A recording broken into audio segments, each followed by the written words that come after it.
কোন ধার্মিক মানুষ কোনদিন অপর ধর্মের মানুষের কোনো ক্ষতি করতে পারে না। আমরা আপনাদেরকে কথা দিচ্ছি, আমরা সব ধরনের বিভক্তিকে ঘৃণা করি আর বাংলাদেশকে আর বিভক্ত করতে দেব না। চারটা ধর্মের মানুষ এখানে যুগ যুগ ধরে আমরা বসবাস করে আসছি, মুসলমান, হিন্দু, বৌদ্ধ, খ্রিস্টান।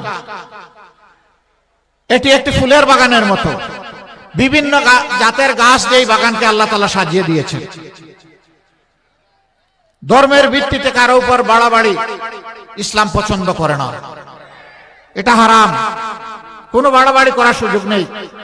কোন ধার্মিক মানুষ কোনদিন অপর ধর্মের মানুষের কোনো ক্ষতি করতে পারে না। তার সাক্ষী বাংলাদেশের জনগণ। আমাদের বিরুদ্ধে, আলিম উলামার বিরুদ্ধে অনেক অভিযোগ আনা হয়েছে, কিন্তু একটি অভিযোগ কেউ প্রমাণ করার সাহস দেখাতে পারেনি। বরঞ্চ যারা অভিযোগ এনেছে তারাই ছিল লুটেরা, তারাই ওদের ক্ষতি সাধন করেছে। আমরা এই ধারা বন্ধ করে দেব ইনশাআল্লাহ। 5 তারিখের পরে জাতি সেই ধারাটাই দেখেছে। আমরা মিলেমিশে পরস্পরকে আমরা সহযোগিতা করেছি সামাজিক নিরাপত্তা নিশ্চিত করার জন্য।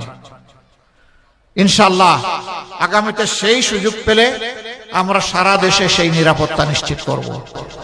মেধার ভিত্তিতে যে কোনো ধর্মের মানুষ তার মেধা এবং যোগ্যতার ভিত্তিতে সে তার উপযুক্ত কাজ পাবে।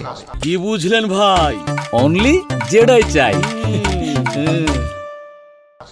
ধর্মীয় পরিচয় কাউকে আর বঞ্চিত করার কোনো সুযোগ থাকবে না। আমরা এই কাজ করব না। বিভিন্ন ধর্মের মানুষ আছে, তাদের ধর্মীয় আচার অনুষ্ঠান যেটা আছে তাদের মতো করে মন ভরে করবে। এখানে কেউ বাধা দেওয়ার সাহস দেখাতে পারবে না। তারা নিরাপত্তা এবং সম্মানের সাথে তাদের আচার অনুষ্ঠান করবে, তা অবশ্যই আমরা নিশ্চিত করব।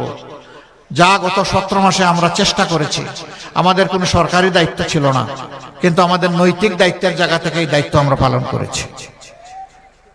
ভবিষ্যতের বাংলাদেশই এমন হবে ইনশাআল্লাহ।